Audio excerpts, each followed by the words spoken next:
Alors bonjour et bienvenue donc au petit webinaire du lundi soir.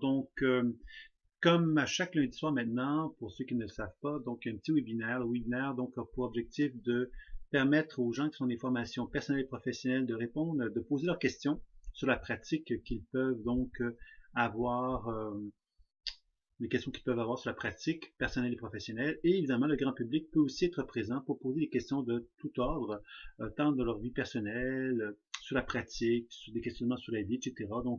C'est un peu comme un espace ouvert que je propose un lundi soir qui permet donc de répondre aux grandes questions qui peuvent être posées par les gens qui me font part. Donc, j'essaie de regrouper toutes les questions à l'intérieur de ce webinaire-là. Cette semaine, il n'y a pas eu donc de thème de questionnement particulier. Par contre, j'ai un, un petit thème de conférence pour ce soir, puisque je fais toujours une petite conférence qui se veut quand même plus ou moins longue, dépendant des sujets. Alors, cette fois-ci, c'était sur l'alimentation intuitive. Alors, c'est un module qui a été conçu, donc il y a plusieurs années que je me suis intéressé à l'alimentation. J'ai une formation en naturopathie. Et l'alimentation a toujours été un sujet, évidemment, qui m'a toujours intéressé. Et j'avais aussi une collaboratrice qui m'avait on avait mis en place un enseignement qui s'appelait l'alimentation intuitive, dans lequel on avait constaté en fait que les gens qui s'intéressent à l'alimentation en général, bon, les problèmes digestifs, bien évidemment, hein, ceux qui s'intéressent à manger plus sainement sont habituellement constatent effectivement que leur système digestif est plutôt fragile. Donc, ils ont un désir, évidemment, donc de pouvoir euh, mieux comprendre de quelle façon qu'ils pourraient se soigner grâce à l'alimentation, par exemple. Et puis, j'avais constaté en côtoyant des gens qui étaient beaucoup dans cette orientation-là, dans l'alimentation, il existe plusieurs modèles alimentaires dans le monde.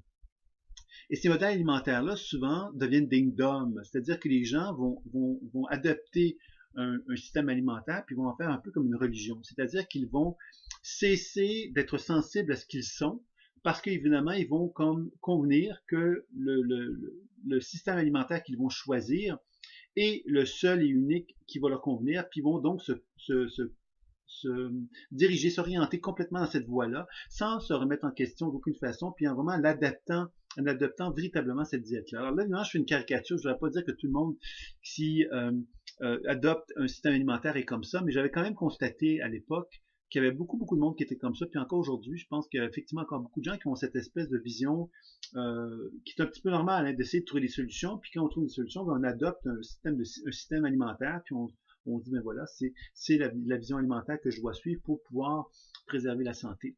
Puis évidemment, on fait ça dans beaucoup de domaines. C'est-à-dire qu'on a tendance à appliquer ce que j'appelle moi des recettes miracles dans plein de secteurs de notre vie. C'est-à-dire qu'en faisant cette application-là, c'est-à-dire qu'on oublie finalement qu'on est un être vivant. On oublie quelque part que cet être vivant-là a peut-être une capacité lui-même de pouvoir justement évaluer qu'est-ce qui est bon pour lui, qu'est-ce qui ne l'est pas. Et donc on a tendance à ce moment-là à donner un pouvoir à ce qui est à l'extérieur de soi. À l'extérieur de soi, c'est par exemple une approche alimentaire qui va nous donner donc une indication de qu'est-ce qu'on devrait faire pour pouvoir être en santé. Alors en faisant ça, bien évidemment, on s'enlève du pouvoir et on développe donc une façon de faire les choses qui n'est pas intuitive, qui n'est pas connectée avec notre corps, mais qui est connectée davantage avec une croyance ou avec des convictions. Bien évidemment, habituellement, quand on adopte un système alimentaire, c'est parce qu'on l'a expérimenté et que ça nous a fait du bien. Mais c'est donc super, hein, puis je ne veux pas dire que c'est mauvais nécessairement, mais ce que je veux amener évidemment dans l'idée de l'alimentation intuitive, c'est que la première chose dont j'aimerais peut-être vous parler, c'est que les aliments sont vibratoires, et le physicien Pop, dont j'ai déjà parlé dans d'autres conférences, avait donc, pour faire un petit rappel, c'est un physicien qui a donc démontré que les cellules du corps absorbaient la lumière solaire puis rémettaient de la lumière. Ça veut donc dire qu'il a démontré que il y avait une forme de respiration biolumineuse autour de soi. Et cette respiration biolumineuse-là, quand on y réfléchit, bien inévitablement, c'est ce qu'on appelle l'aura. C'est-à-dire que ce physicien-là a donc démontré scientifiquement, la démonstration scientifique, que l'aura existait bel et bien. Il a même développé un appareil qui permet de mesurer ce rayonnement ultra-ténu. Donc c'est quand même intéressant. Et il s'est intéressé à l'alimentation aussi. Il a constaté aussi que les aliments avaient donc une certaine qualité d'absorption lumineuse et d'émission lumineuse. C'est-à-dire que les aliments ont aussi un aura, en fin de compte, un genre de champ énergétique, et selon la qualité lumineuse de l'aliment, ben évidemment, donc l'aliment va avoir une certaine potentiel énergétique. C'est-à-dire que plus un fruit, par exemple une pomme, a un rayonnement puissant, mais plus cette pomme-là, ben, quelque part, va être plus facilement assimilable pour le corps humain. Pourquoi? Mais parce que la qualité de la lumière qui va être dans la pomme va permettre au corps, à mon corps, de pouvoir beaucoup plus facilement l'assimiler, puisque je suis un corps de lumière, la pomme est une pomme de lumière, donc la relation lumineuse que j'ai avec la pomme va être d'autant plus facilitée pour pouvoir justement favoriser une assimilation de l'aliment. Donc, je vous parle de ça parce que c'est quand même intéressant. En fin de compte, c'est pas très complexe d'envisager cette idée que tout l'aliment, alors là, je vous parle d'un fruit, mais évidemment un plat, hein, si je fais un plat par exemple, ben le plat va donc avoir une certaine qualité lumineuse aussi. Si c'est un plat qui est cuit, c'est un plat qui va donc avoir une certaine qualité lumineuse. Si c'est un plat qui est cru, c'est un plat qui va avoir une certaine qualité lumineuse aussi. On peut facilement comprendre que quand on parle de quelque chose de cru, bien évidemment, la lumière va peut-être être plus apparente que dans un aliment cuit qui va peut-être être transformé et peut-être que cette qualité lumineuse-là va être réduite. Mais l'idée de ça, c'est que dans le processus intuitif, ça veut donc dire que moi, en tant qu'être humain, je suis une antenne qui est capable de se synthétiser à l'énergie tellurique de la Terre, celle du ciel, et de faire en sorte qu'il y ait une forme d'alignement qui existe et qui fait que je suis un champ vivant, hein, quelque part, je suis un être vivant qui connecte avec sa sensibilité et sa vie qui est en lui, ben, ça veut donc dire que moi, quand je rentre dans une épicerie, par exemple, je peux très bien euh, constater que dans l'épicerie, je peux me mettre en relation avec, je sais pas moi, 5 types de pommes qui se trouvent présentes devant moi. Et ces 5 types de pommes-là peuvent en avoir des bio, il peut en avoir qui sont non bio, etc. Mais je peux prendre le temps de me synthétiser à chacune d'elles et de prendre le temps d'observer quelle est la qualité énergétique de chacune d'elles. C'est-à-dire que très rapidement, dans une épicerie, je pourrais simplement me synthétiser avec chacune des catégories de pommes qui sont présentes devant moi et de constater de quelle façon que je perçois la qualité énergétique de la pomme, de quelle façon que la pomme a un certain potentiel énergétique qui rayonne dans chacune d'elles. Ce qui voudrait dire que très rapidement, lorsque je fais une épicerie, je pourrais simplement évaluer, identifier la qualité de l'aliment avant même de le consommer, hein, c'est-à-dire que je pourrais avant de choisir le fruit qui m'apparaîtrait le plus approprié, le plus intéressant d'un point de vue vibratoire et énergétique, en me syntonisant à lui et en pouvant évaluer quelque part la qualité de l'aliment en question. Alors ça peut être intéressant parce que on parle des fois, bon, c'est sûr qu'on parle du principe que le bio, par exemple, va être certainement un fruit, une pomme, par exemple, si on parle d'une pomme, une pomme bio devrait normalement avoir une qualité biolumineuse plus importante qu'une pomme non bio. Supposons par contre que cette pomme bio a été faite dans un terrain qui serait pauvre. Pauvre dans le sens que les nutriments qui a permis à la pomme de se construire a été pauvre. La terre était pauvre, donc la pomme s'est formée, mais avec une certaine fragilité au niveau des constituants dont elle devrait se composer. C'est peut-être possible à ce moment-là qu'on pourrait envisager qu'une pomme qui serait peut-être non bio, qui aurait peut-être fonctionné dans un terrain qui serait mis à croître dans un terrain beaucoup plus riche, mais peut-être effectivement qu'on pourrait concevoir, être surpris même de constater que la pomme non bio, une certaine pomme non bio pourrait être finalement avoir une vitalité ou une qualité énergétique supérieure à une pomme qui serait dite bio. Alors, c'est quand même intéressant, j'amène ces questions-là parce que là, c'est sûr que si on aborde l'aspect intellectuel de la chose, on se dit, ben non, ça n'a pas d'allure. Si une pomme est bio, c'est sûr qu'elle est mieux qu'une pomme non bio. Mais encore là, il faut comprendre justement que ça, c'est la logique intellectuelle et ce côté rigide de notre esprit qui arrive en se disant, ben voilà, bio c'est mieux que pas bio, etc., c'est normal. Mais dans les faits, quand on commence justement à regarder la qualité d'un aliment, on se met davantage en relation avec un aspect beaucoup plus perceptif. Et cette perception-là va nous permettre donc de mieux évaluer peut-être les aliments qu'on aurait à choisir. Donc, dans ce sens-là, la première chose que je voulais vous parler concernant l'alimentation intuitive, c'est justement cette capacité que nous avons, de pouvoir se retrouver dans une épicerie et de pouvoir finalement faire des choix qui, au lieu d'être simplement faits en fonction de la couleur du fruit ou la couleur ou le prix, ou en quelque part parce que c'est bio, pas bio, de pouvoir prendre le temps justement de se syntoniser avec les aliments qui sont là et de déterminer par ceux qui sont par nos critères, hein, les critères qui sont par exemple des critères financiers. Quelquefois, on peut dire, ben, cette pomme-là, elle est beaucoup mieux que l'autre, mais elle me coûte 20 fois le prix. Peut-être que j'ai pas envie de payer 20 fois le prix pour cette pomme-là. Par contre, c'est celle-là qui est quand même pas mal et qui est beaucoup moins chère, donc je pourrais prendre celle-là. Vous voyez, alors, il y a une question de logique là-dedans, bien évidemment, mais ce que je voulais vous faire comprendre, c'est que la première chose qu'on doit se rappeler, c'est que chaque aliment qu'on va acheter dans une épicerie, qu'il soit travaillé, c'est-à-dire qu'on achèterait par exemple un truc en canne, okay, un aliment en canne, des pois chiches par exemple en canne. ben, ça peut être intéressant de chercher justement à se synthétiser avec cet aliment-là avant de l'acheter pour voir comment on se sent avec lui. Est-ce qu'on est en résonance? Est-ce qu'on sent quelque part qu'il y a une qualité énergétique qui rayonne? C'est-à-dire que ça peut être dans une canne. Les pois chiches ont une certaine lumière, une certaine qualité énergétique qui devrait rayonner aussi à travers ça. Donc, on pourrait déterminer encore là, bon, qu'est-ce que j'achète? Est-ce que j'achète une canne de pois chiches ou j'achète des pois chiches finalement qui n'ont pas été cuits, qui vont peut-être me demander plus de travail, mais peut-être qu'ils ont une qualité énergétique supérieure. Donc, ça m'amène à développer une conscience, la conscience justement de l'être humain quelque part qui a tendance aujourd'hui à délaisser beaucoup la cuisine.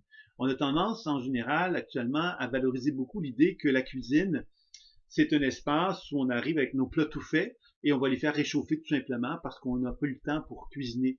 Alors c'est certain que l'idée de cuisiner, c'est un rituel.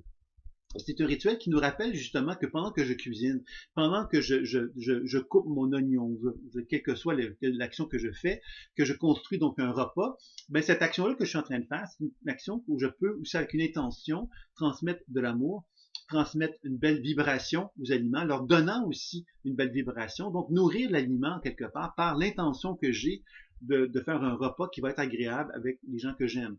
Donc vous voyez que c'est des choses qu'on a oubliées, qu'on a tendance à négliger. Et je pense que l'idée de l'alimentation intuitive, c'est de nous rappeler quelque part quelle est la relation que j'ai avec l'aliment. Supposons que je fais un super beau repas, mais je suis hyper stressé tout le temps que je fais un repas. Je suis en colère, je suis très mauvaise humeur. C'est bien possible que l'aliment que je suis en train, ce que je suis en train de concevoir avec l'aliment comme repas, va peut-être pas avoir la même vibration que si je l'ai fait avec une intention amoureuse, avec un sentiment de détente, relaxation. Donc, vous comprenez que l'aliment est un être vivant et je suis un être vivant et que la relation que j'ai avec l'aliment avec lequel que je côtoie pour justement faire un repas, ben c'est bien évident qu'il y a une relation. Et cette relation-là va faire que l'aliment va avoir donc une certaine qualité énergétique parce que moi-même, je vais avoir participé à lui donner aussi un apport énergétique. Donc, c'est un élément intéressant. Il y a un autre élément intéressant dont j'aimerais vous parler parce que c'est quelque chose qui est très à la mode actuellement. Et j'avais tendance, dans un enseignement que j'ai fait sur l'alimentation intuitive, j'avais donné le titre pour les paresseux. Évidemment, pour les paresseux, ça veut dire quoi? Ça veut donc dire qu'il existe une somme de supports énergétiques qui existent actuellement sur le marché, qui permet, par exemple, de dire, ben voilà, j'ai une pomme, je le mets sur le sous-plat, et ce sous-plat-là, effectivement, transmet une information énergétique à l'aliment. C'est-à-dire que l'aliment se trouve nourri par ce qu'on pourrait appeler une forme d'énergie libre. C'est-à-dire que ces supports-là, finalement, d'où est-ce qu'ils viennent? Ce sont des supports qui sont habituellement informés d'une certaine énergie par des appareils. Et ces appareils-là, quelque part, donnant l'information énergétique au plat, qu'ils soient en céramique, en bois, il y a plusieurs matières différentes, on va constater que ces sous-plats-là, finalement, vont ensuite dégager une certaine énergie. Et les premiers qui ont fait ça, c'est Plocher, qui est un Allemand. Ça fait 30 ans, je pense, 30-35 ans, qui a mis en place les premiers produits comme ça. Et on constate qu'après 35 ans, ils fonctionnent encore. C'est-à-dire que ces supports-là vont donc prendre l'information énergétique qu'on va leur donner, on va leur dire qu'est-ce qu'on veut, parce que dans ces soupes-là, évidemment, on va souvent leur donner, bon, il y a des informations d'enzymes, il y a plein d'informations qu'on peut transmettre à travers ça. De quelle façon que ça fonctionne, ces soupes-là, c'est que on a reconnu, je pense que vous le savez, qu'en physique quantique, on a maintenant identifié de plus en plus clairement qu'il était possible de travailler avec l'information.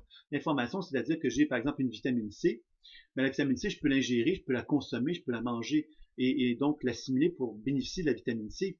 Mais je peux également manger un fruit pour bénéficier de la vitamine C. Mais je peux également constater que je peux me mettre en relation avec l'information de la vitamine C. C'est-à-dire que la vitamine C a une signature électromagnétique. Et cette signature électromagnétique-là, elle me permet justement, sans penser par la consommation comme telle de la vitamine C, pouvoir bénéficier de l'information électromagnétique de la vitamine C.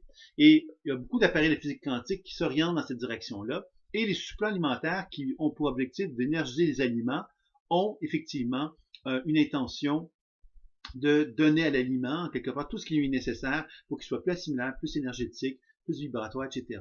Et moi, j'en ai quelques-uns ici, et je peux vous dire que c'est quand même intéressant. Entre autres, un des jeux qu'on peut faire, qu'on peut s'amuser à faire, c'est de prendre une bouteille de vin, le mettre pendant 1 minute sur ces supplats énergétiques-là et constater qu'après 1 minute, le vin va avoir un goût différent que quand il y avait goûté avant. Alors, ça permet donc de bonifier les aliments. c'est quelque chose que je dis pour les paresseux parce qu'évidemment, on sait qu'on pourrait très bien le faire avec nos mains, on pourrait très bien développer une conscience alimentaire avec tous les aliments que l'on fait, mais on sait aussi qu'on n'a pas toujours le temps de pouvoir le faire dans les meilleures conditions. Donc, ces genres de souples-là peuvent être une façon d'énergiser nos plats d'une façon régulière pour augmenter à quelque part la qualité vibratoire de nos aliments. Et ça peut être quand même intéressant de pouvoir utiliser ces supports-là. Ceux qui sont intéressés pourront me faire part, mais il y a plusieurs compagnies qui en font. Il y a Plochard qui est un des plus connus parce que c'est les premiers qui l'ont fait. Et Plochard, bon, maintenant la famille s'est séparée, donc deux compagnies qui s'appellent Pennac et l'autre Plochard. C'est une compagnie allemande qui offre des produits de ce type-là, donc des soupes-là en bois, eux qui les font. Mais il y a une multitude d'autres compagnies. Moi, j'ai un ami qui habite en France, qui en fait des très très beaux en stainless steel, donc en acier inoxydable et qui sont très très bien aussi, à des prix qui sont très intéressants. Et c'est un homme maniaque, donc il fait d'une façon très très bien fait aussi. Moi j'en ai un de deux et c'est très très bien conçu comme appareil. Donc voilà que juste au niveau de la qualité de l'information énergétique, donc on a des moyens, nous en tant qu'êtres humains, pour choisir les aliments adéquatement. Et quand je dis les aliments, je parle pas juste des fruits et des légumes, hein. On s'entend que ça peut être autant la viande que les produits en canne, que les produits sèches, que tout. On peut très bien se mettre en relation avec chacun d'eux pour évaluer quelque part ceux qui nous apparaissent les plus appropriés pour finalement faire, faire des choix alimentaires qui sont plus de qualité d'information. Des fois, on peut hésiter entre divers produits. Ben, effectivement, en procédant de cette façon-là, ben, on va chercher à déterminer donc la qualité d'un aliment d'une façon plus certaine, je dirais. Alors ça, ce serait peut-être la première chose que je pourrais vous dire par rapport à la qualité donc de l'aliment. La deuxième chose que je voulais vous apporter concernant cette notion d'alimentation intuitive, c'est qu'on peut euh, maintenant se mettre en relation avec un aliment dans le sens préparé du terme, c'est-à-dire un repas. C'est-à-dire que moi, par exemple, j'arrive au restaurant et j'aurais peut-être une envie psychologique qui me vient de dire j'aurais le goût de manger telle chose. Mais je pourrais aussi me syntoniser avec le menu du restaurant et déterminer à quelque part c'est quoi le plat qui m'apparaît, avec lequel je suis plus en résonance. Et quand je prends le nom du plat en question, de simplement imaginer que je le prends et je l'ingère dans mon propre corps et d'observer qu'est-ce qui se passe en dedans de moi.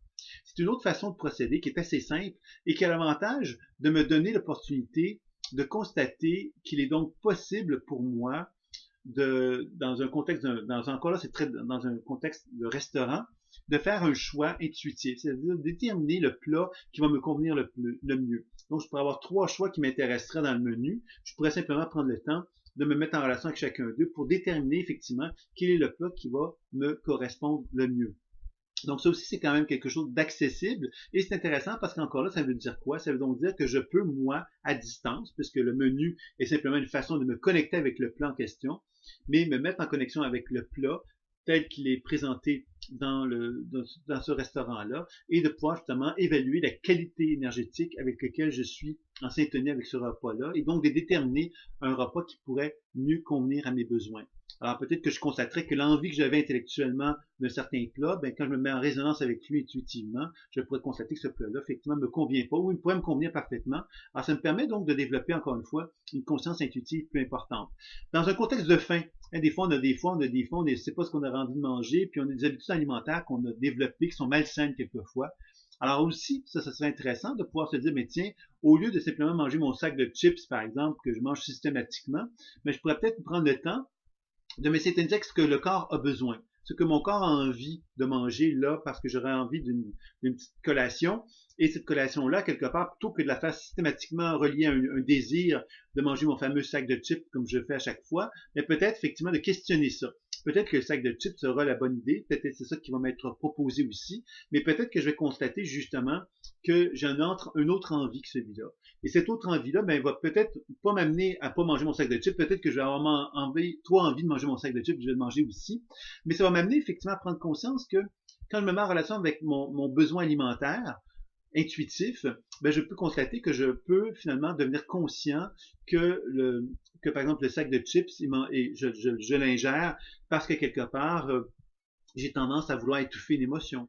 J'ai tendance à étouffer quelque chose et que finalement, si je me mets en relation avec mon besoin alimentaire réel du moment, je vais peut-être constater que le besoin alimentaire que j'ai, c'est peut-être de prendre soin de moi en mangeant quelque chose qui va plus être en harmonie avec un besoin de prendre soin de moi, justement, et que le fait de prendre soin de moi, de me soutenir en mangeant quelque chose qui va me soutenir davantage, mais peut-être va me mettre en contact aussi avec une émotion d'affirmation que j'ai envie de manifester dans ma vie plutôt que de m'écraser en mangeant mon sac de chips. Là, je fais des associations et un exemple, bien évidemment, hein, mais c'est juste pour vous faire comprendre comment notre relation avec l'aliment peut changer en devenant de plus en plus conscient de cette relation que j'ai avec les aliments et de quelle façon que l'aliment peut m'apporter un apport énergétique, hein, parce que mon sac de chips a une certaine vitalité, peut-être que ma pomme en a une meilleure. Hein, dans ce sens-là, évidemment, si je mange un sac de chips, ça me met en relation, évidemment, avec un processus digestif qui va être plus lourd, plus lent, plus difficile, bien évidemment, puisque le chips va être quand même quelque chose de plus gras.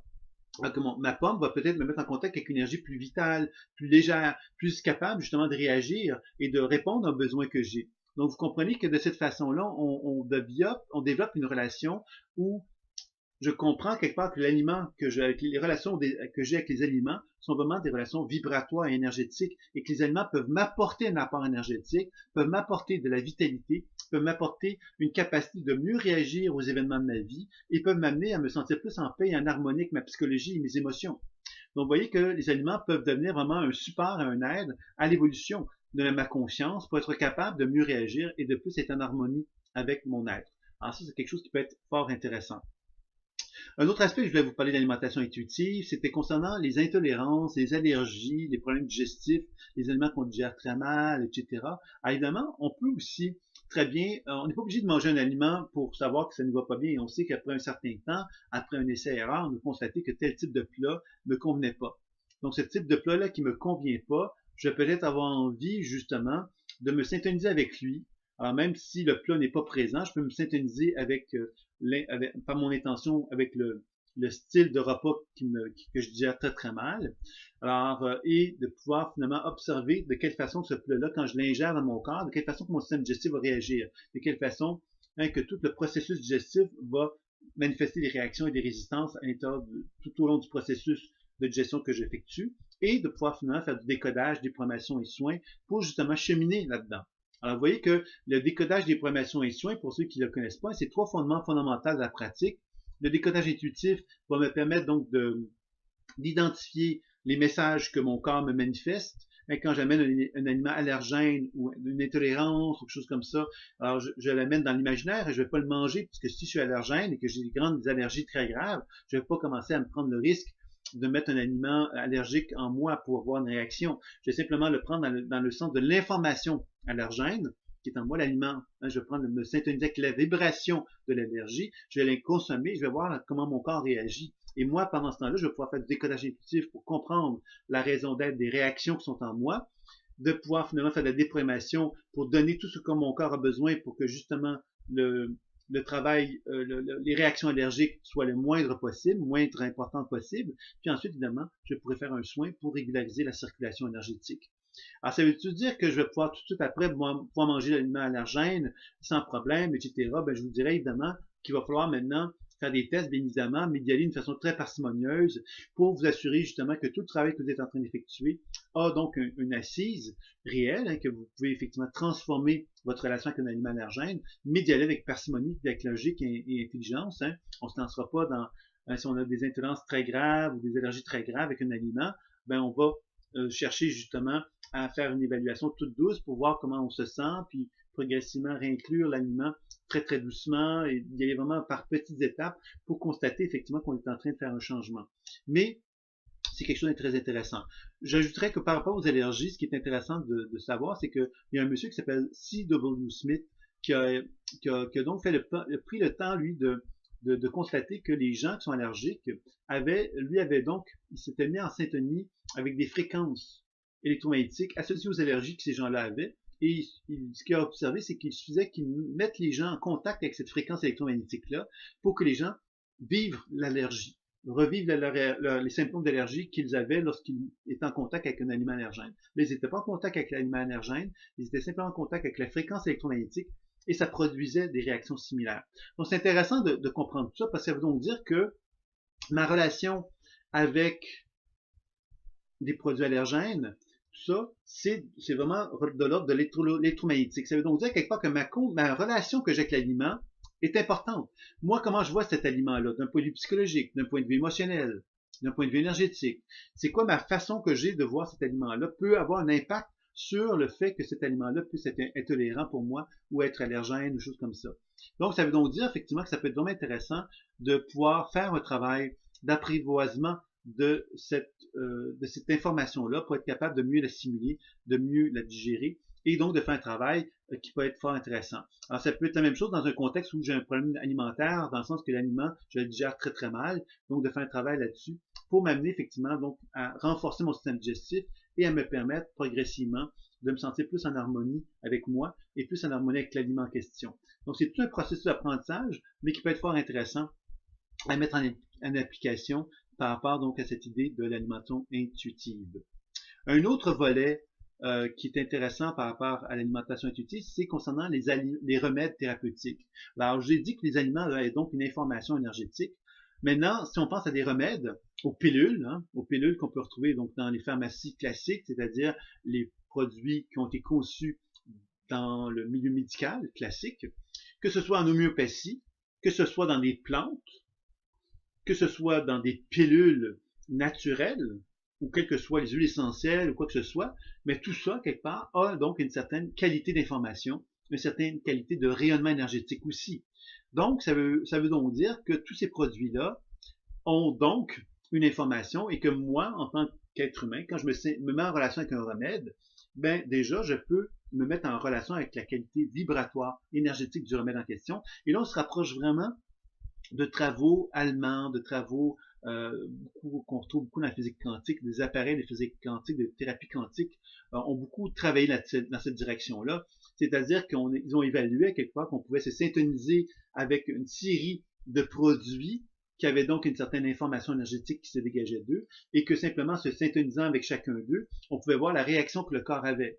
Alors, c'est certain que dans une démarche intuitive, on peut très bien avoir, je ne sais pas moi, une dizaine de produits devant soi et simplement pointer du doigt chacun des produits et voir comment ça résonne en moi. Et cette résonance-là, ben, je pourrais constater qu'elle a je peux avoir un certain impact sur mon corps. Et cet impact-là, si je prends le temps de faire du décodage des programmations et soins, ben, je vais donc pouvoir être capable de pouvoir non seulement constater que tel remède me fait telle réaction dans mon corps, mais je peux comprendre pourquoi cette réaction-là, et je peux ensuite, évidemment, déprogrammer, soigner pour permettre justement de m'harmoniser à cette résonance que j'ai avec ce remède-là pour mieux évaluer si ce remède-là sera approprié ou sera mieux approprié qu'un autre produit parmi les choix que j'aurai devant moi. Donc ça peut être intéressant de pouvoir évidemment choisir un remède en conscience, c'est-à-dire plutôt que de simplement se laisser impressionner par le remède dans le sens son étiquette, son marketing ou parce que quelqu'un nous conseille, devons aussi être capable de pouvoir évaluer le remède et avant même de pouvoir le prendre, de le consommer dans l'interne, de pouvoir évaluer de quelle façon ce remède-là peut avoir un impact dans mon corps et de quelle façon que je peux faire un travail de participation aussi par le décodage des programmations et soins pour favoriser une meilleure assimilation du remède en question. Alors, vous voyez que dans ce sens-là, il y a quelque chose de fort intéressant à mettre en place. Il y a un monsieur qui s'appelait Imun, qui est un homme qui avait beaucoup d'argent et qui a eu un problème de santé à un moment donné, puis était voir un guérisseur. Et ce guérisseur-là il avait fait énormément de bien, ça l'avait beaucoup impressionné, ce millionnaire-là. Et lui, il a commencé à penser à un concept autour du cuivre avec des petits segments, c'est des petits segments de cuivre qu'il avait conçus comme ça, qui étaient connectés avec des bâtonnets de cuivre qu'on peut tenir dans nos mains. Et les petits segments de cuivre, on pouvait les mettre sur notre corps comme ça, puis ils étaient reliés les uns aux autres. Et ça permettait donc d'amener un sentiment de bien-être. Lui, il trouvait que ça pouvait se rapprocher des soins de guérisseur. Donc pour lui, il y avait quelque chose de très... ça le stimulait en tout cas de monter ce système-là. Il appelait ça les circuits immunes. Alors c'est comme ça qu'il a développé ça. Et entre autres, ce qu'il avait fait, qui était intéressant, puis surtout que je vous en parle, c'est qu'il avait constaté que ces circuits-là, on pouvait les connecter avec des remèdes. Alors, il a fait beaucoup de recherches à l'aveugle, c'est-à-dire qu'il se mettait avec 15 personnes en réseau avec les tiges de cuivre, mais tout le monde était en résonance, se tenait les bâtons de cuivre les uns avec les autres, donc tout le monde était en connexion avec le cuivre les uns avec les autres. Et il y avait comme à la toute fin une genre de filage qui nous connectait tout ce monde-là avec un produit que les gens ne savaient pas ce que c'était. Ça pouvait être du café, ça pouvait être de la drogue, ça peut être un médicament, ça peut être un tas de choses, un aliment. Et il faisait ces expériences-là, puis il constatait justement à l'aveugle que ces gens-là avaient donc des réactions qui se produisaient à mesure que le remède circulait dans le groupe. Et chacun d'eux donc exprimait ce qu'il vivait.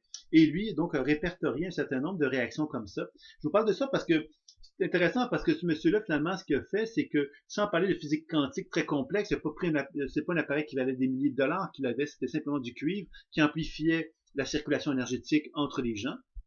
Et il avait simplement mis en contact un remède qui était simplement mettre une bouteille d'un produit dans un verre de vitre et dans lequel il y avait un fil de cuivre qui les connectait. Puis c'est comme ça qu'il pouvait donc arriver à constater les impacts des médicaments. C'est fort intéressant d'ailleurs ce qu'il a pu observer. Et je vous parle de ça parce qu'évidemment, moi j'ai été beaucoup dans le cuivre aussi, hein, donc c'est comme ça d'ailleurs que j'ai connu Immune. C'est des recherches qu'il avait fait. Mais évidemment, c'est sûr qu'on peut aussi se syntoniser à des remèdes avec du cuivre, avec le tricot de cuivre ou encore avec des bandes de cuivre. Simplement, c'est synthétiser avec des remèdes et de pouvoir donc amplifier l'effet énergétique que le cuivre peut nous apporter par le fait qu'on est en connexion avec un remède X, Y ou Z. Donc ça peut être aussi intéressant de pouvoir pratiquer de cette façon-là. Et encore là, on peut évidemment combiner ça avec le décodage des programmations et soins, puisque quand je me syntonise avec un remède avec un tricot de cuivre, par exemple, mais le tricot de cuivre va augmenter la circulation énergétique de mon corps et le remède va donc transmettre une information dans le tricot de cuivre et le tricot de cuivre va donc effectivement émettre une information dans tout mon corps et moi, je vais donc constater qu'il y a des réactions dans mon corps qui vont se faire et je pourrais donc, par le décodage intuitif des programmations et soins, accompagner le travail pour arriver justement à m'imprégner davantage de l'information que le remède pourrait m'apporter. Donc, vous voyez, ça, c'est quelque chose qui peut être intéressant à explorer également par rapport à l'évaluation des remèdes. L'autre chose qui peut être intéressant par rapport aux remèdes, là, je viens de vous parler dans un contexte où on travaillerait, je ne sais pas moi, avec une huile essentielle, avec des plantes, avec des produits homéopathiques, avec de la gémothérapie, avec ce que vous voulez, enfin, tous les produits, une énorme quantité de remèdes naturels, et on peut donc se syntoniser avec le remède en question pour voir qu'est-ce que ça nous fait. Alors, est-ce que ça me fait du bien? Ok, ça me fait du bien. Et de quelle façon que ça me fait du bien? Pourquoi ça me fait du bien? Comment je peux déprogrammer pour accompagner le bien que ça m'apporte et soigner pour amplifier encore plus le bien-être que ça peut m'apporter. Donc, sans prendre de prise de produit, on peut donc constater qu'un remède peut nous faire du bien par le simple fait que je suis en contact avec lui dans la qualité de l'information qui est avec le remède en question. Et le remède peut être physiquement là, je peux donc le prendre dans mes mains, je peux me mettre en connexion avec lui par le biais d'un produit de cuivre comme un tricot de cuivre ou les bandes de cuivre. Je peux également aussi me mettre en relation, en résonance avec un produit qui n'est pas là, mais que je peux me synthétiser avec le remède en question et voir l'impact que ça peut me faire. Donc, vous voyez qu'il y a plusieurs options qui peuvent être faites à ce niveau-là.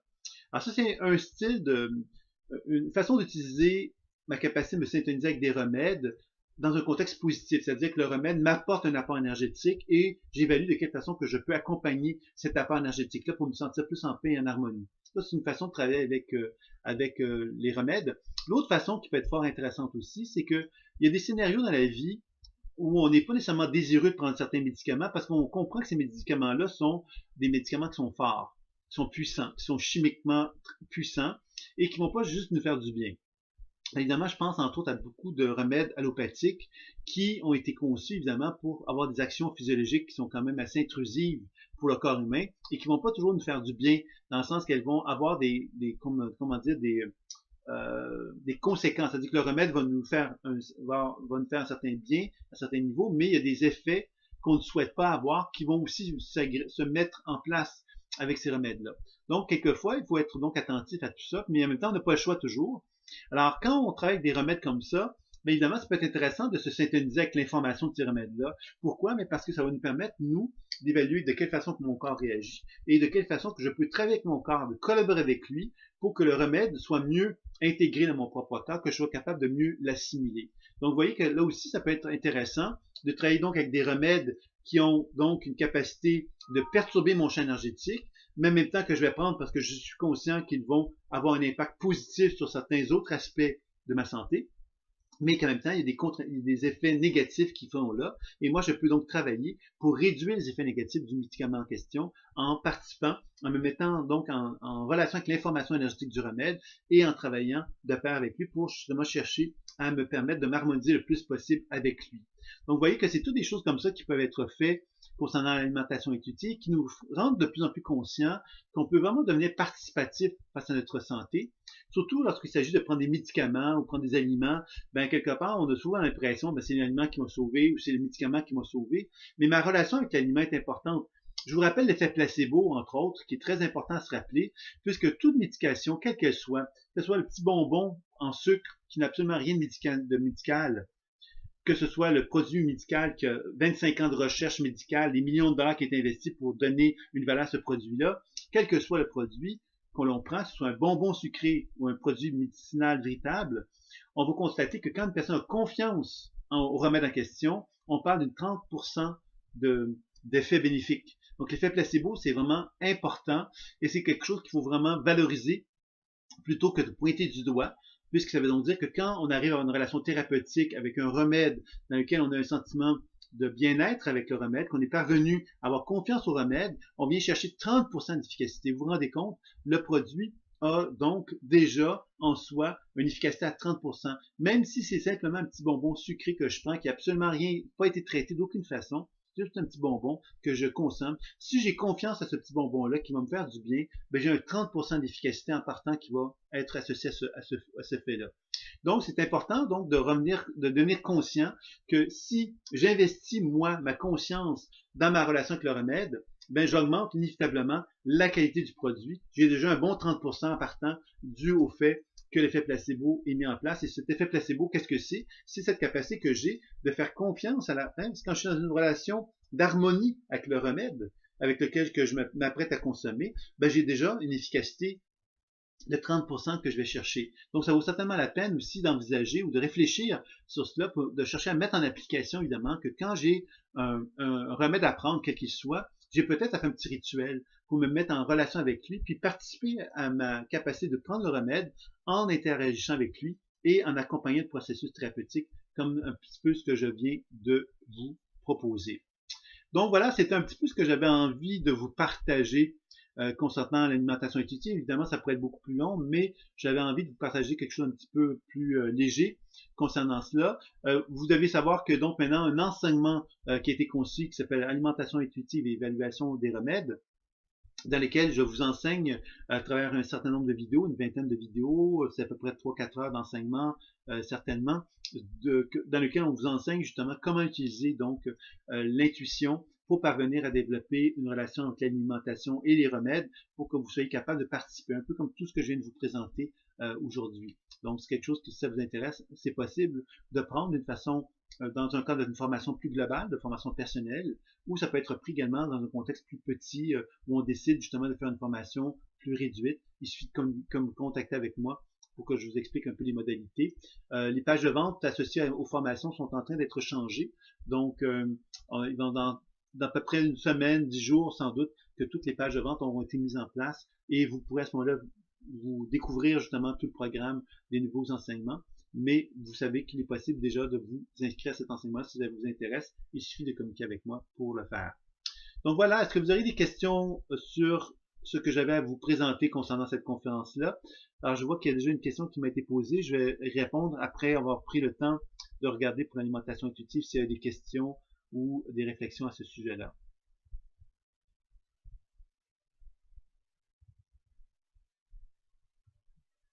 Ok, donc Agnès me pose une question qui touche un peu cette alimentation intuitive-là.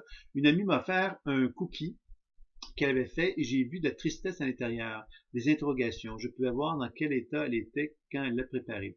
Effectivement, on peut très bien faire ça et ça peut être évidemment, ça c'est ce que tu décris là Agnès, c'est plus du décollage, c'est-à-dire que tu as un aliment qui est devant toi et cet aliment-là donc émet une certaine information, donc de tristesse et d'interrogation.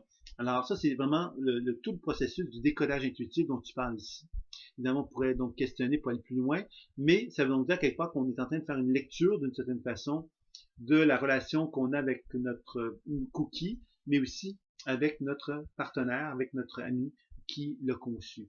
Maintenant, quand on aborde la déprogrammation va me permettre de pouvoir justement demander à ce cookie-là qu'est-ce que je pourrais faire pour l'aider. Alors évidemment, vous allez me dire, ok, je suis en train d'aider un cookie, là, je suis pas en train de devenir un peu fou, mais justement, on va étudier la question, c'est intéressant. Alors, la folie, c'est intéressant, vous savez, ça permet d'élargir nos horizons. Donc, moi, j'ai un cookie devant moi qui émet de la tristesse.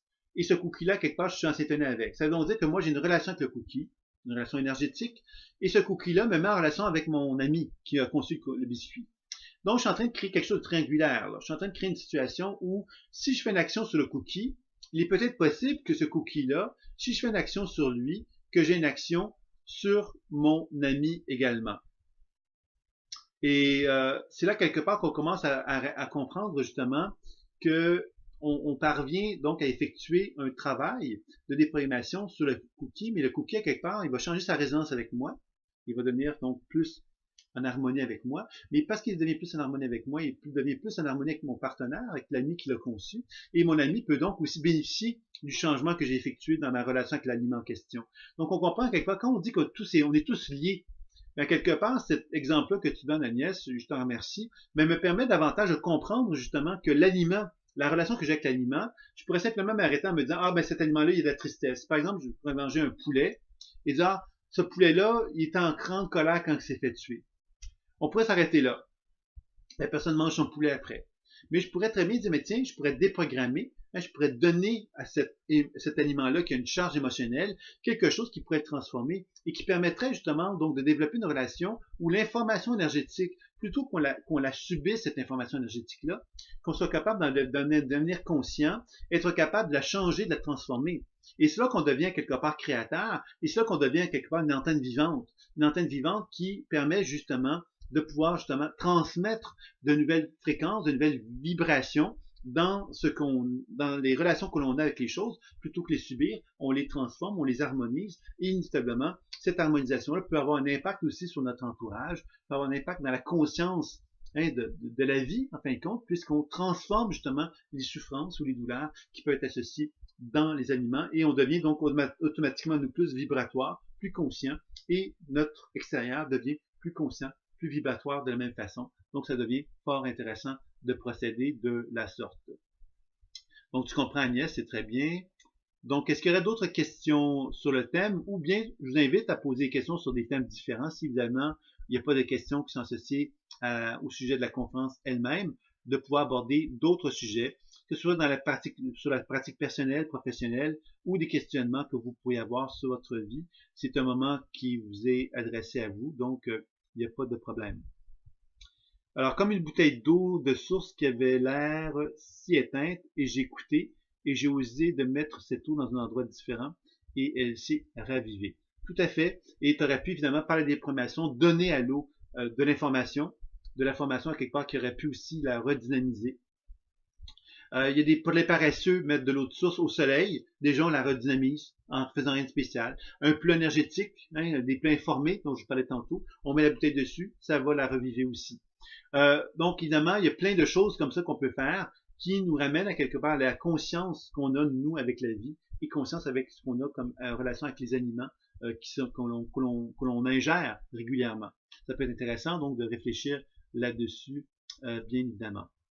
Est-ce qu'il y aurait d'autres questions maintenant, que ce soit sur le thème de la conférence ou sur d'autres sujets?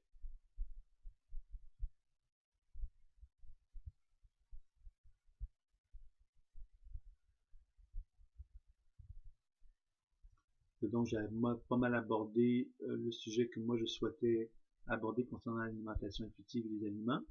Et évidemment, l'objectif ensuite, c'est de pouvoir prendre le temps de regarder s'il y a des questions, des interrogations sur différents sujets.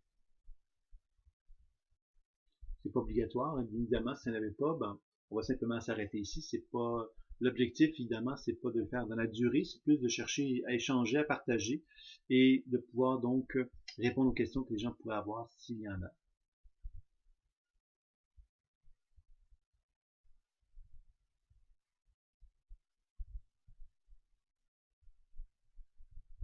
Alors, comme j'avais peut-être dit dans le passé, mais je vais vous le dire, c'est que donc, il y a des changements concernant l'information. Alors, vous avez donc plusieurs options qui vont exister pour vous. Des formations donc professionnelles qui vont se manifester à vous sous forme de spécialisation dorénavant. Donc, vous allez avoir plusieurs spécialisations. La formation personnelle complète va être de 14 modules, 15 modules en fait. Donc, 14 modules vidéo avec des leçons avec des thèmes différents. Un 15e qui va être offert en bonus sur les relations affectives et amoureuses et les relations tout court. et vous allez avoir donc un premier module d'intégration à la toute fin. Donc, vous allez avoir quelque chose de très, très complet comme formation personnelle, qui va quand même durer un certain temps, puisqu'on parle de 15 mois. Et il va y avoir des formules plus abrégées pour ceux qui auront envie donc de s'intéresser à des thèmes plus particuliers, à plusieurs thèmes ou à un thème. Donc, ça sera aussi une possibilité qui s'offrira donc à vous. Et il y a les enseignements personnalisés qui existent également, qui vous donnent l'opportunité de pouvoir bénéficier de consultations avec moi, dans lesquelles j'enseigne des techniques, mais des techniques dans lesquelles je vais vous dire, moi, ce que je perçois de vous pendant la technique. C'est-à-dire que c'est vraiment une technique qui vous est enseigné, mais en même temps, je tiens compte de votre réactivité à la technique, qu'est-ce qui se passe dans votre corps pendant qu'on fait la technique pour être capable, justement, de pouvoir vous transmettre de l'information. C'est pour ça qu'on appelle ça un enseignement personnalisé. C'est un enseignement, oui, mais en même temps, dans lequel je l'adapte à ce qui se passe dans votre corps quand on effectue cette technique-là. Donc, ce sont tous des nouveaux services qui vont vous être proposés, que vous allez avoir, donc vous pouvez déjà communiquer avec moi pour en savoir plus si vous êtes intéressé, mais les pages de vente, il y aura donc 3 pages de vente qui vont exister dorénavant, une pour la formation professionnelle, une pour la formation personnelle et une autre pour les enseignements personnalisés et consultations, puisqu'il y aura donc l'enseignement personnalisé, c'est évidemment les consultations à ce moment-là. OK.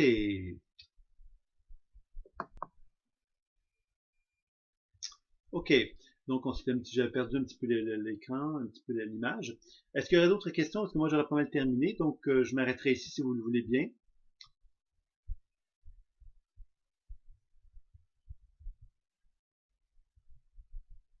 Oui, Sylvie, je te demanderais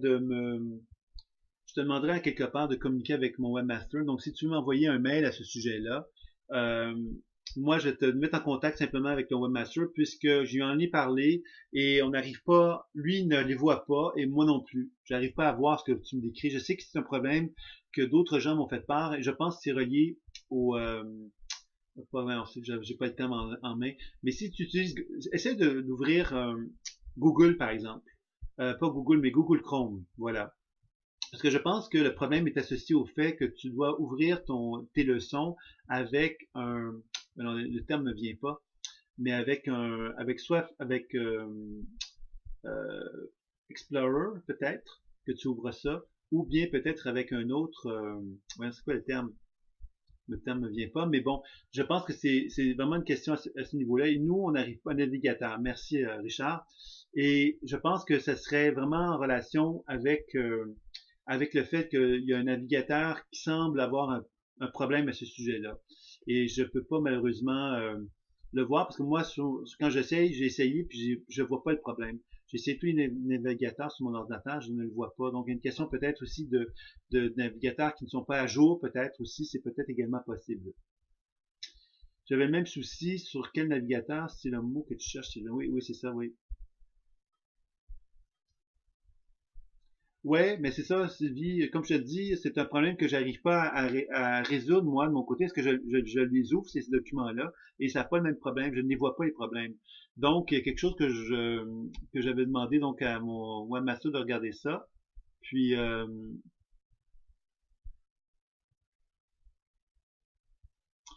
ouais, ben c'est ça, là, mon Richard qui intervient. Je pense que c'est Richard, mon webmaster d'ailleurs, qui intervient, qui me parle des Firefox, là, mais enfin, là, comme je dis, envoyez-moi tous ceux qui ont des problèmes, là, sur les leçons, envoyez-moi donc un mail, et moi, je vais les référer à mon webmaster, puis à ce moment-là, vous pourrez communiquer avec lui directement pour essayer de trouver des solutions, parce que moi, j'arrive pas à les voir comme tels, ces problèmes-là.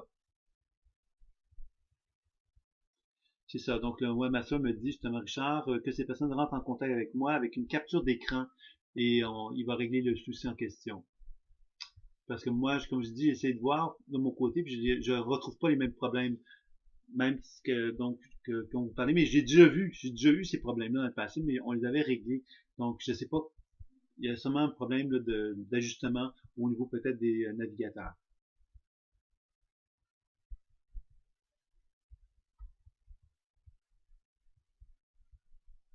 Oui, Agnès qui me dit justement qu'il y a un autre moyen de pouvoir régler le problème, c'est de se mettre sur la page précédente dans la barre d'adresse et remplacer le numéro de la vidéo par le numéro de celle que l'on souhaite visionner. Alors, ça, c'est vrai que ce serait effectivement une façon de régler le problème aussi. Mais ce serait quand même bien de pouvoir régler le problème d'une façon plus officielle. C'est ça, Richard qui me dit qu'il faudrait que les personnes qui ont des problèmes essaient sur d'autres navigateurs pour voir si le problème est récurrent. Ce serait effectivement une chose à faire.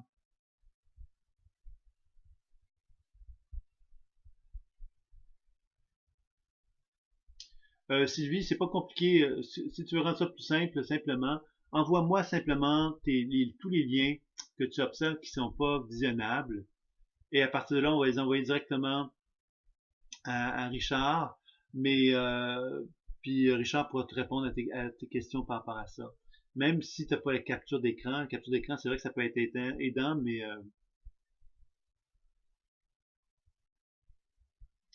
mais comme je te dis, c'est pas ce problème qui est pas compliqué, c'est juste que moi j'avais observé ce problème-là, j'en avais parlé avec Richard, puis ça avait été corrigé, mais il semble qu'il y a quelque chose qui se répète là, donc moi je peux pas en dire plus parce que j'arrive pas à les retrouver sur les leçons. C'est pour ça que je peux pas faire avec Richard une correction puisqu'on les voit pas ni l'un ni l'autre. Donc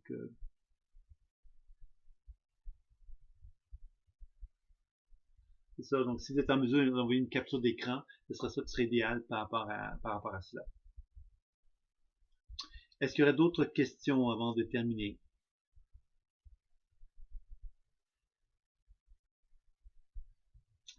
Oui, Agnès, c'est un fait que tu m'en avais envoyé une, mais je sais pas pourquoi il y avait elle ne fonctionnait pas, elle était pas ouvrable. C'est un autre problème qu'on avait rencontré à ce moment-là. Mais essayez de m'envoyer ça, puis on va essayer de faire pour le mieux, pour essayer de corriger la chose. Mais envoyez-moi par mail idéalement. Parce que là, c'est ça, je sais pas comment tu me l'avais envoyé, Agnès, mais je sais que je l'avais envoyé, puis après ça, elle n'était pas visionnable pour Richard. Donc, je ne sais plus exactement qu'est-ce qui s'était passé pour que ce soit pas visionnable, mais c'était pas le cas. Mm. Donc, d'accord, moi je m'arrêterai ici si vous êtes d'accord. Moi, qu'il y a des questions, il n'y a pas eu de questions comme telles, donc je m'arrêterai ici si cela vous convient, à moins que des questions se manifestent à l'instant. Comme je dis, ça peut être des questions qui concernent un petit peu tout, hein. Donc, voilà. Bon, mais tant mieux, Agnès. Alors, c'est un enseignement, bon, pour ceux qui sont en information, bien évidemment, c'est l'animation intuitive et évaluation des remèdes, c'est un enseignement qui fait partie de la formation personnelle. Et pour ceux qui sont en formation professionnelle, c'est un enseignement qui va être intégré dans une nouvelle formule. Et pour ceux qui sont déjà inscrits dans les formations professionnelles, ont accès à cet enseignement-là. Tous les modules que je mets à jour sont des enseignements que vous avez également accès aussi dans les formules professionnelles complètes. Là. Donc voilà. Ce que je trouve difficile, c'est d'en parler avec un médecin, par exemple. Ce que tu veux dire, parce que finalement, la proposition que je fais, moi, c'est pas d'en parler avec un médecin, parce que le médecin, lui, il va arriver avec son savoir médical. Alors, ce savoir médical-là, évidemment, c'est un peu normal que il est convaincu par les molécules. Tout à fait, tu as bien raison. Et tu n'as pas à discuter vraiment de ça avec ton médecin, parce que c'est pas... en fin de compte, ton médecin, moi, ce que je vais vous faire comprendre, c'est que dans une situation médicale, je vais vous donner un exemple très, très cru, mais bon, une personne qui est très malade, admettons, qui est atteinte d'un cancer à un niveau très, très élevé, la seule voie qu'elle a à prendre, c'est vraiment qu'elle arrive on ne fait que lui proposer des médicaments très puissants, très chimiques, dans lesquels on va vraiment affecter ses cellules et tout ça. Donc, c'est certain qu'à ce moment-là, on se retrouve dans une situation où on doit prendre cette médication-là parce qu'on n'a pas trop le choix, puis on se dit, ben c'est ça que je me sens obligé de faire ça, c'est ça que je dois faire, et on le fait. Alors ça, c'est un choix très personnel, je dis pas que c'est pas bien, je dis pas que c'est bien, c'est un choix qu'on doit faire à un moment donné dans notre vie, et c'est important de le faire en accord avec soi. Parce que si je le fais en accord avec moi, ça veut donc dire que je vais prendre le temps plutôt que de prendre le médicament d'une façon un peu comme une victime qui se sent obligée parce que justement son médecin ne comprend pas puis qu'il ne donne pas d'autre solution puis il le fait d'une façon un peu comme une victime, mais là on va le faire d'une façon consciente, c'est-à-dire qu'on va prendre le temps de se synthétiser avec le remède et plutôt que de voir le remède et son effet négatif qu'il nous procure, on va chercher justement par la déprogrammations et par les techniques de soins à favoriser un accompagnement pour que le remède en question soit le moins dommageable possible pour soi. Donc là, on devient quelque part participatif, on devient créateur, et je vous rappelle l'effet placebo dans ces conditions-là, qui a une 30 à 35% d'efficacité. Donc, c'est certain que quand on devient participatif, on est déjà en train de changer notre relation avec ce qui pourrait nous apparaître comme étant un médicament qu'on pourrait dire négatif pour soi. Alors, on va dire, ah, je prends ce médicament-là, mais je sais que c'est pas bon pour moi. Mais ce médicament, si tu le prends, c'est parce que c'est bon pour toi. Donc, change ta façon de voir les choses. Le médecin a une vision des choses qui lui est propre. C'est bien évident, et ça, tu ne pourras pas le changer. Donc, ça sert à rien de discuter avec ton médecin. Ça sert plus de discuter avec toi et ta relation que tu as avec le médecin et ta relation que tu as avec le médicament. Parce que si ton médecin ne te convient pas, ben, essaie d'aller le voir. Va voir quelqu'un d'autre, tout simplement. Va voir quelqu'un qui va correspondre à tes besoins. C'est important d'avoir cette relation positive et saine avec soi et avec les gens qu'on côtoie. Et dans ce sens-là, ne pas subir des gens qui vont pas, avec lesquels on ne se sentira pas en résonance. Parce que l'effet placebo, encore là, va être négatif. Hein, on va sortir dans une position où l'effet négatif de ne pas avoir confiance à notre médecin, par exemple, va nous être défavorable. C'est pas ce qu'on souhaite. Donc, c'est important d'avoir cette relation consciente où on change un petit peu de mode de fonctionnement.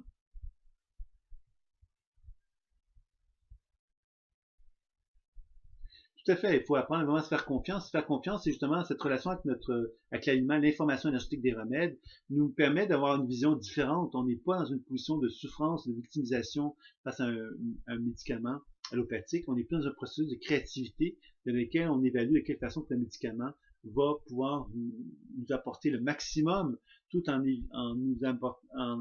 évitant les bienfaits, les aspects négatifs du médicament en quelque part, en travaillant pour réduire au maximum ça. C'est vraiment ça l'idée de ce type d'exercice-là. Donc, si ça vous intéresse de vous lancer là-dedans, ben allez-y, hein. Ça peut être une belle façon d'explorer l'application de l'intuition à ce moment-là.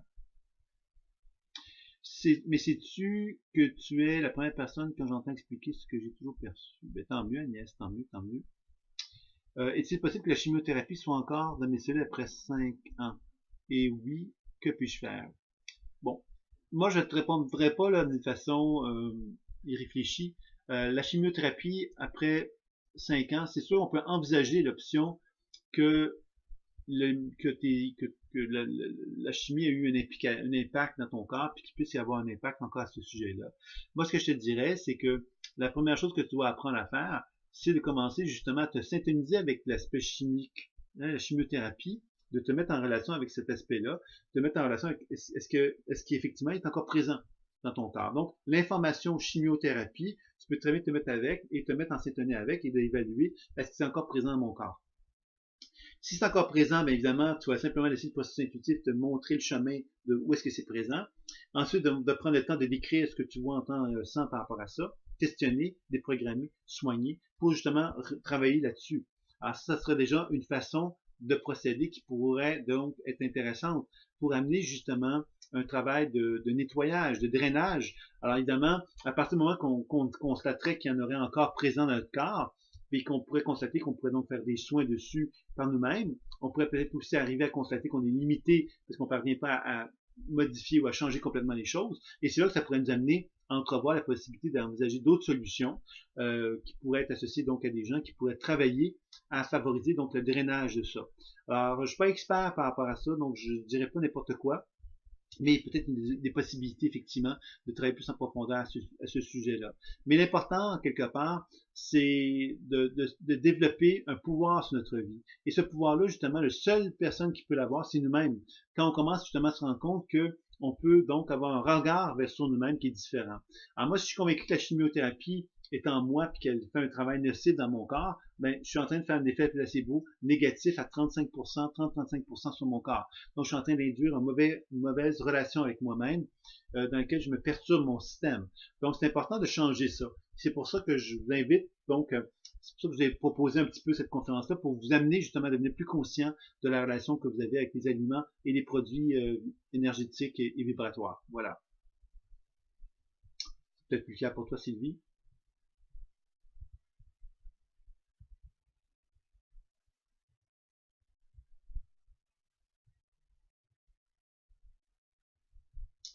OK, donc il n'y a pas d'autres réactions, de questions.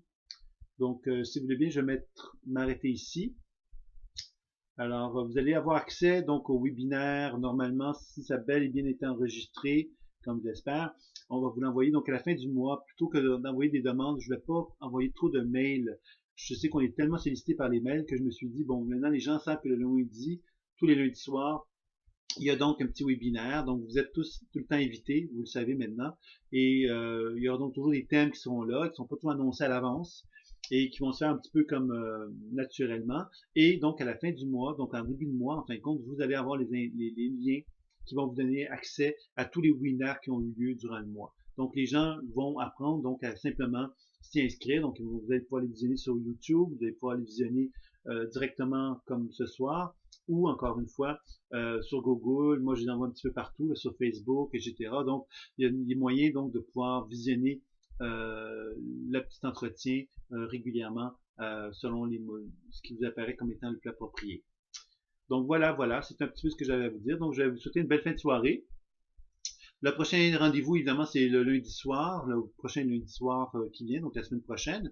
Et vous avez des questions entre-temps, mais vous pouvez m'en faire part. Puis moi, j'essaierai de répondre dans le webinaire. J'essaie de concentrer toutes les questions qui me sont posées dans les webinaires pour permettre justement à tout le monde de bénéficier des réponses et questions que les gens peuvent avoir. Je trouve que c'est plus intéressant et plus enrichissant de cette façon-là. Donc voilà. Alors, je vous dis à très bientôt pour la suite.